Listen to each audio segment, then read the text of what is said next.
好，我们今天来玩一把罗马尼亚大窝囊。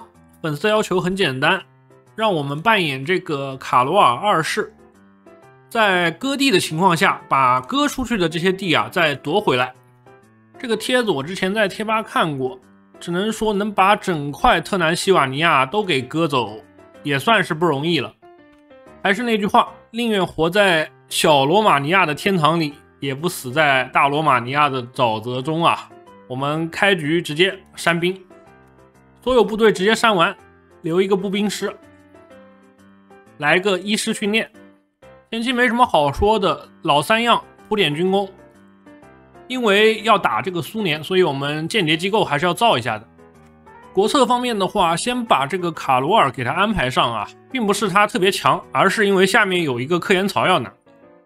然后就是点一下巴尔干霸权。虽然我们特别窝囊，但是霸权还是要霸一下的，因为下面有这个军功可以拿。至于其他的这些吃地的国策或者外交的国策都没有用，所以都不点啊。我们这局就玩这个卡罗尔玩到底了。罗马尼亚的老国策看似有点幽默，不过送的部队可是实打实的，虽然没有用，但是有那么点用。因为前期是个大窝囊，我们没什么好说的，直接快进啊。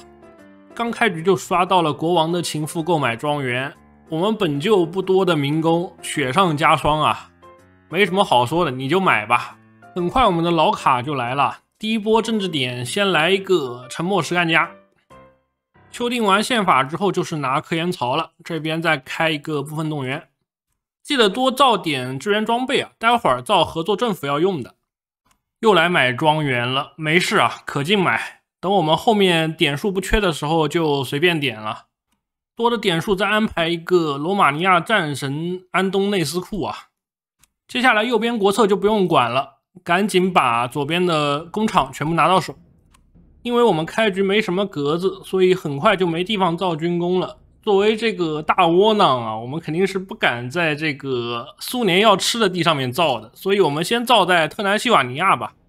就算待会儿被割走了，我们也能优先打回来啊。这边再来个诡谲的绅士，这样的话我们就有3个特工了。优先造一下苏联的合作政府。苏联后期间谍防范太强了，不好造，前期尽量能造就先造。这个合作政府也挺艰难的，我们民工不够啊，导致一直拖在这边，也没什么办法。这边又来了一个国王在尼斯度假，怎么又跑法国玩去了呀？我们现在钱都拿来贿赂苏联了，没钱给他度假啊，这怎么办？玩到一半才想起来我们防空炮和卡车还没造啊，再匀2个工厂出来。目前经验值比较多了，我们做一个大编制出来啊。这个大编制全部塞满步兵，保存一下，然后把我们正在训练的这个师给它转成大编制，这样的话我们医师训练就能涨到最高的经验值了。接下来多的政治点都没啥用了，就改一下征兵法案，或者安排一个工业企业的加速。运气还可以啊，第一次就造了 45% 合作了，那再造一次就够了。关于这个护士国策肯定选左边的，右边只是给我们一个公司，什么都不给。这边国王又搞起了豪华派对，我们现在政治点数完全够用了，你随便搞派对啊。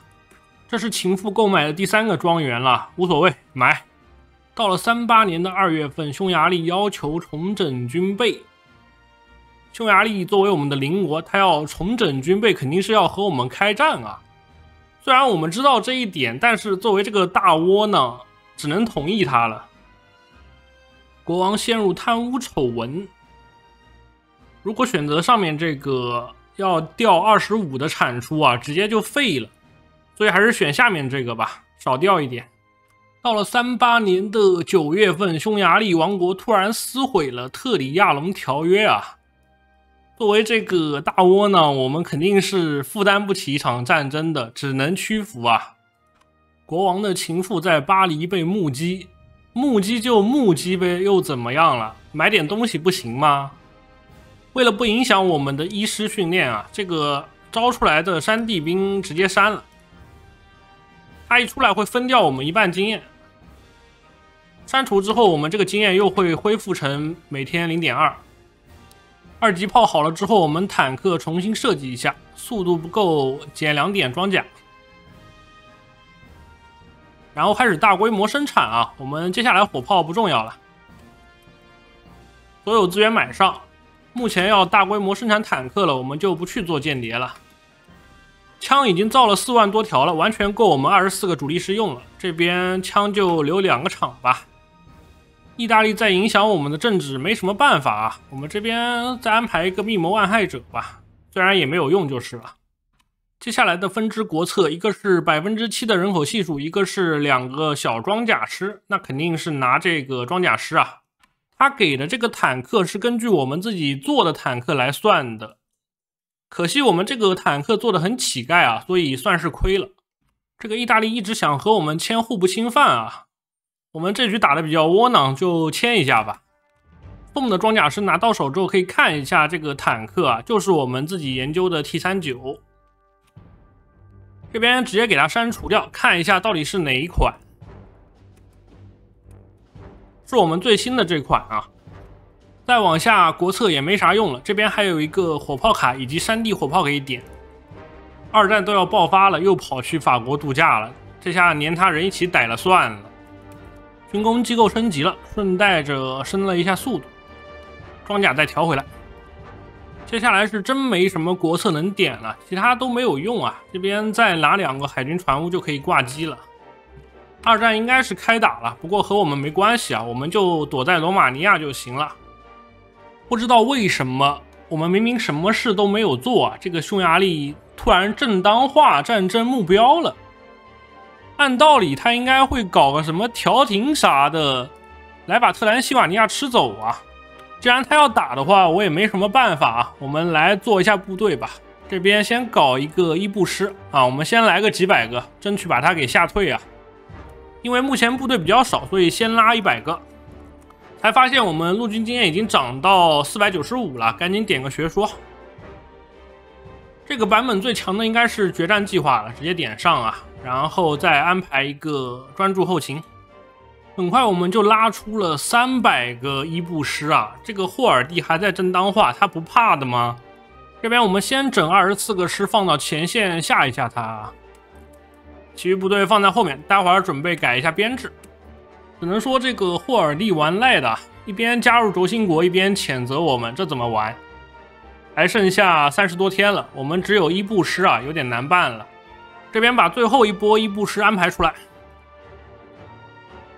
这样的话，我们总共有近400个师啊，我觉得我已经无敌了。我们这378个师直接变成最大编制啊，就是我们开局做的这个训练用的部队，总共需要我们740万人力，我们国家可用人力只有28万，肯定是不够的。这种玩法主要就是骗一下我们的特种部队啊。这边把我们自带的山地师改一下，加一个步兵营，然后再来4个炮。再来2个坦克，差不多了。然后把我们前线的这24个师直接转换啊，虽然没有经验值，但我们经验值可以开战之后慢慢刷。目前不足的是步兵装备，这个无所谓啊，坦克和火炮够用就行了。再给他把支援连全部安排上，什么防空啊、工兵啊、侦察啊，全部安排上啊。我们24个高达师啊，山地小高达还是能吊打一下匈牙利啊。后面这些部队差不多就可以删了。如果害怕不够填线的话，我们留48个下来，其他的一起删掉。48个师全部转成我们开局自带的这个3营旗啊，然后把线稍微填一下，这样就差不多了。再把我们的将领安排一下，这边元帅的话就用我们的杜米特雷斯库，然后将军用我们的这个康斯坦丁啊，他有一个步兵专家还是挺厉害的。不好，上当了，他这个步兵专家是仅仅有步兵专家啊，你的步兵指挥官去哪儿了？是不是 bug 了？不过我感觉就算这样，他还是比这个安东内斯库强那么一点点啊。我们元帅他多一个后勤奇才也挺不错的，但是组织专家也不见了，感觉是有 bug 啊。感觉时间快来不及了，我们就不训练了。这边可以把这个军事学说点一下，其实点这些都没什么用啊，意义不大。我们现在可以把这个山地师的学说点一下，先点一个山地步兵，然后来一个游骑兵，然后把这个山地师的战宽给它缩小一点，这边能缩小 0.2 也挺厉害的。然后把最下面这个特种攻击的加成也点出来啊！现在经验值不够了，那先不着急，我们给这个山地师再塞一个中坦营进来，这样又凑成36宽了。只能说这个减宽还是有点用的，能多塞一个坦克。接着就是等这个坦克慢慢生产了，还差700辆，应该是来得及的，其他装备都不缺。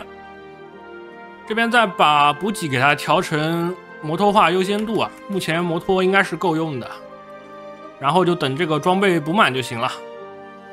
马上都要开战了，国王还在这儿豪华派对啊，随他去吧。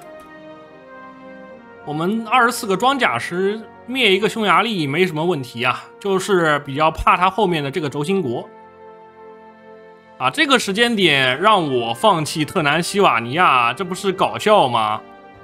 德国决定将北特南西瓦尼亚交还匈牙利，我们能接受这个决定吗？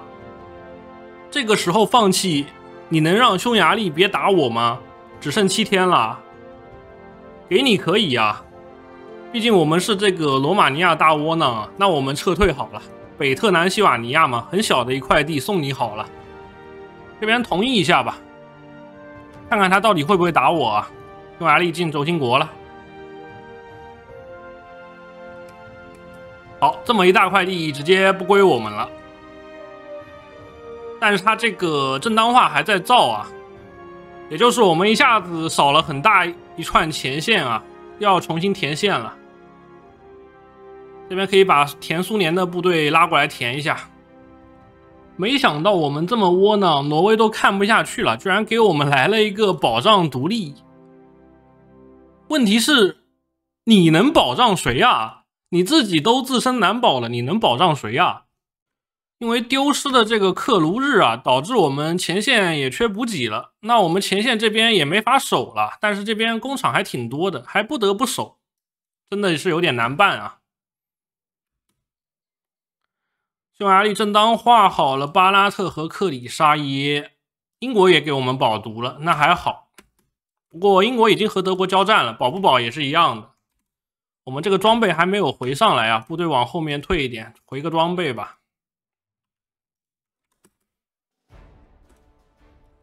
还在这边排兵布阵呢，就是不进攻啊。又来一个克拉约瓦条约，要我们的多布罗加2个民工，给你吧，反正我们是大窝囊啊，送给你了，拿好。那我们这个保加利亚是不是也可以不用防守了？看来这个大窝囊还是做不了啊！不是说好了今日割5城，明日割10城，能得一息安寝吗？怎么还是被匈牙利宣战了呀？被宣战了，那只能冲了呀！赶紧把这个克卢日给我夺回来啊，不然我们前线有点难看。侧面的话进攻一下吧，看看能不能把这边这个补给站也拿回来。我们连这个战线都没来得及画一个假线。目前我们部队都是没有训练的状态，不一定打得过了。英国邀我们进这个同盟国的阵营，其实进不进都一样，因为同盟国已经废了，就只剩英国了。先不管他吧，免得到时候英国又把我踢了。部队趁对面还没有赶到前线，赶紧往前走啊！这边牵制一下，后面的部队一起调过来。保加利亚这边他也是轴心国的，他会进攻我吗？这也是个问题啊！我们现在没有多余的枪了，只有这些骑兵能防守住他吗？不管了，先进攻啊！把这个经济给它切成战时经济，我们征兵法案都没办法切广泛征兵啊？难道是这个匈牙利太弱了吗？管不了那么多了。这边意大利加入战争了，我们就可以切了，先切个广泛。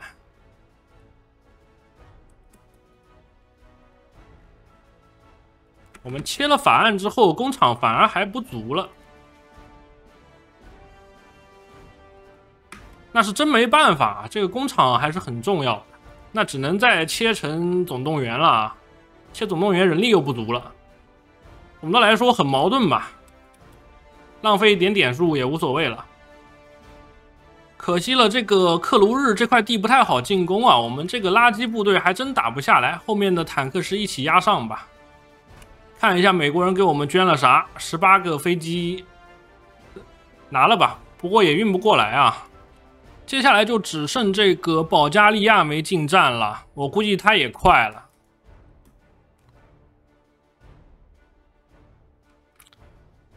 这边这个点是真打不回来，我们部队太烂了，没什么办法，感觉差不多啊，可以撤退了。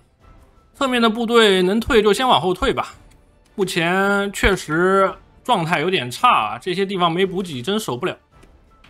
目前我们这个侧翼很脆弱啊，都是普通的骑兵师，只是敌军还没有把部队派过来。我们先把装甲师拉一点到侧面去。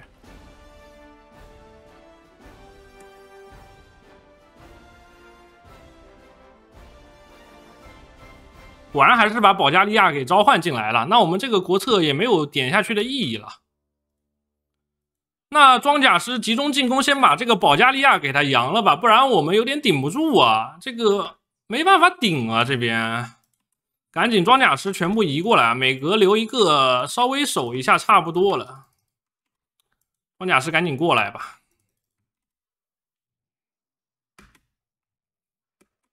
国策也自动取消了，哎，那就挂机好了。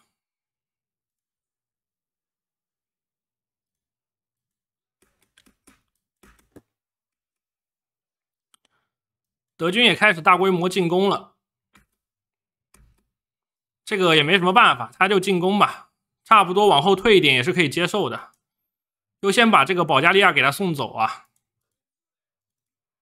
这边也是再画一条假线。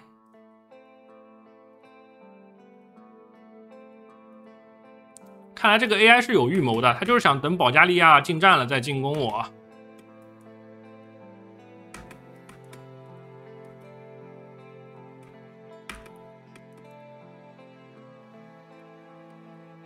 部队慢慢往后退吧。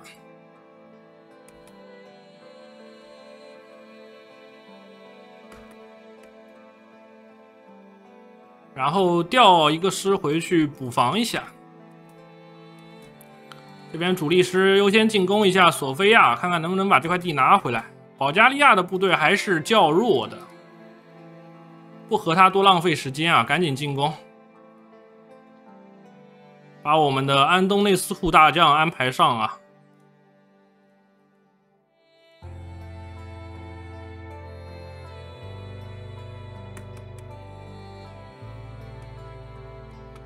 我们这个装甲师一个师顶不太住，两个师应该就能顶住了。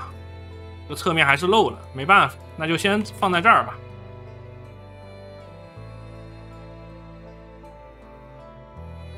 目前来看，全是绿色气泡，还是能顶一会儿的，这边就不好说了。先不要进攻了，开始防守。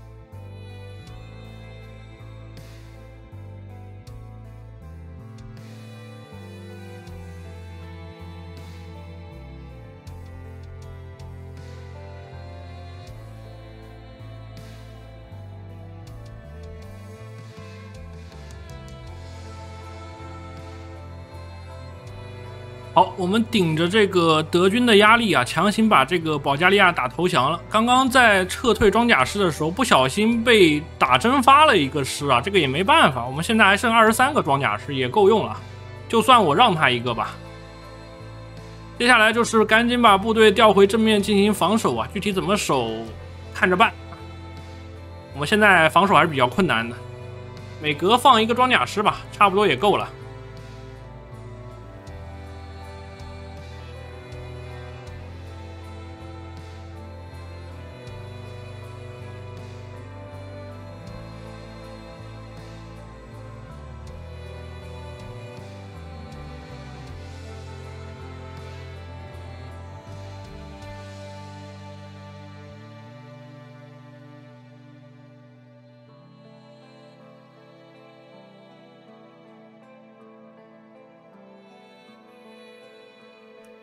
在这边安静的防守了一段时间之后，苏联总算是来找我们要这个比萨拉比亚了。作为这个大窝呢，我们最后再割让一次比萨拉比亚，直接交出。从此以后，我们就要开始夺回我们失去的领土了。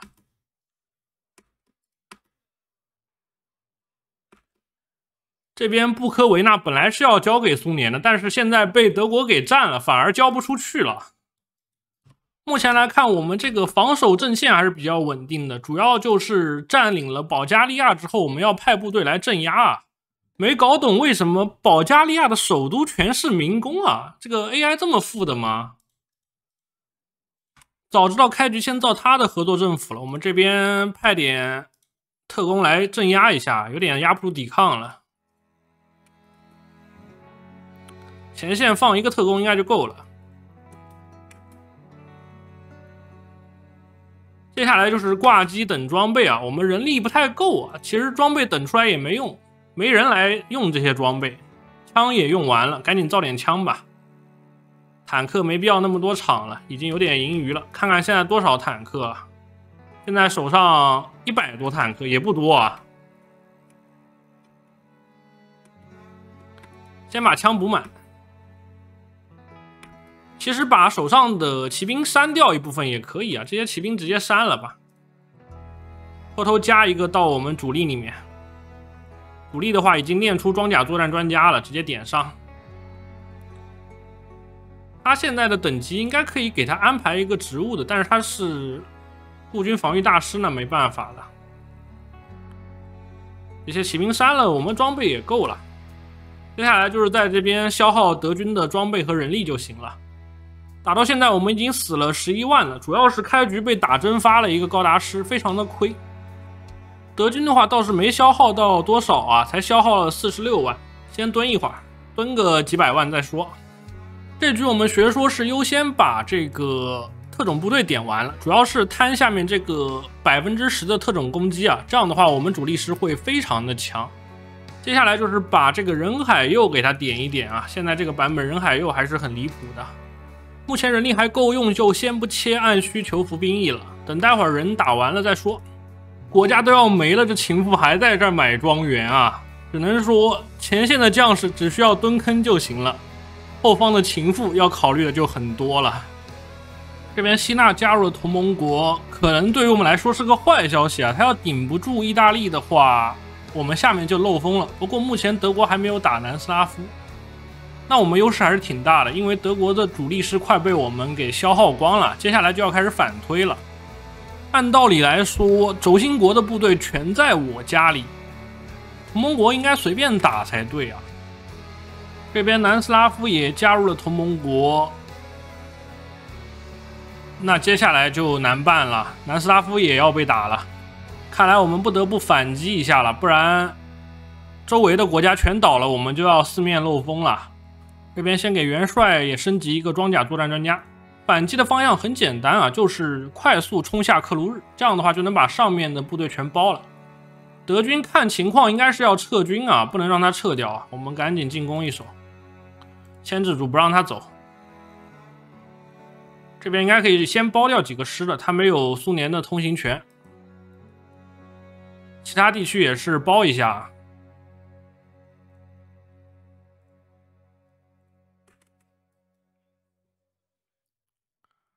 然后这边的话，先不着急，人太多了，我们打不动，这边只能放他走。他这些部队都半残了，出去也没什么用啊。好，这边先夺回来了，吃掉德军3个主力师啊。布科维纳夺回来之后，我们装甲师就可以回正面了，没必要在侧面耗着了。感觉这个方向匈牙利部队也打不动我们，德军主力已经全调走了，那我们得赶紧抓紧时间进攻克卢日了。这边先给南斯拉夫派一个军事顾问看看情况。他侧面是没什么部队防守的，所以现在进战争不太好。我们先想办法把这边的敌军给吃掉，敌军已经非常少。具体怎么吃，直接打过去吧。先把克卢日夺回来，其他不重要。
好，经过一段时间的缓慢推进，我们很快就把之前丢的地全部打回来了。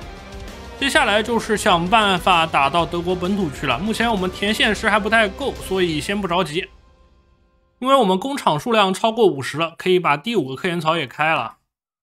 目前人力实在不够用了，只能开这个按需求服兵役了。这边德国突然和苏联开战了。苏联主动对匈牙利宣战，这个我是没看懂的。苏联和匈牙利又有什么仇啊？这样一来的话，德国应该是差不多记了。苏联打得很快的，不过目前只有意大利加入战争啊，这个德国不敢进战啊。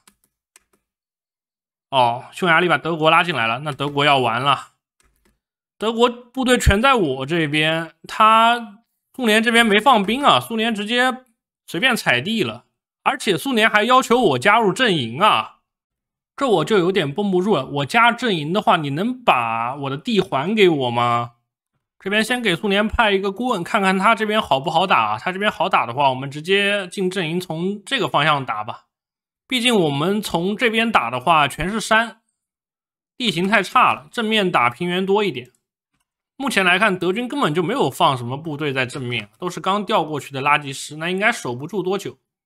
我们正面每隔至少7、8个师吧，想进攻还是比较困难的。那我们直接进苏联阵营吧，这边接受一下邀请啊，然后把我们部队全部调到苏联正面去突进去，防止苏联抢太多分啊，他分抢多了，我们待会儿地不好吃。主力师差不多到正面之后，我们直接开冲啊，先拿下华沙。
很快我们就在苏联田线师的帮助之下拿下了德国啊。不过打到最后，我们的贡献分也只有46%，不是很多啊。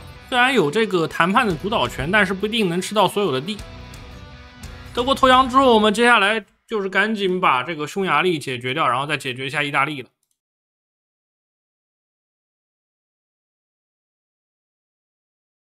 谈判的话，我们分是最多的。考虑到接下来要打苏联，我们最好还是深造一个空气墙啊。空气墙怎么弄？我们把和苏联接壤的地全部傀儡掉啊。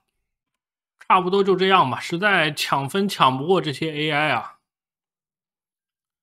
确认一下，来看一下我们的属国啊。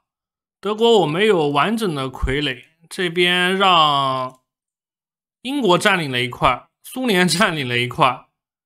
主要还是分不够啊，不过尽量都傀儡了。然后波兰也傀儡过来了，保加利亚也傀儡过来了，匈牙利也傀儡过来了，差不多就这样了。这个捷克让苏联傀儡走了，无所谓啊，我们已经在这个地理上把捷克隔断了，所以它掀不起什么波浪。接下来就是离开共产国际啊，离开阵营之后，我们可以看一下这个阵营地图就知道了。苏联是正好被阻断了。几乎是一块地没吃到啊！这边用收合的理由正当化一下比萨拉比亚，只要35天。苏联的部队估计还来不及回家啊，他这个部队全部困在海外了。好像多布罗加忘了吃回来了，还是说这块地原来就不属于我们？我已经忘了。游戏都结束了，我们还在买庄园啊。这边苏联也在正当化我们，他毕竟还有一些地没有拿。我们已经正当化好了，直接宣战啊！目前可以看到苏联没多少兵在前线啊，我们直接前进就可以了。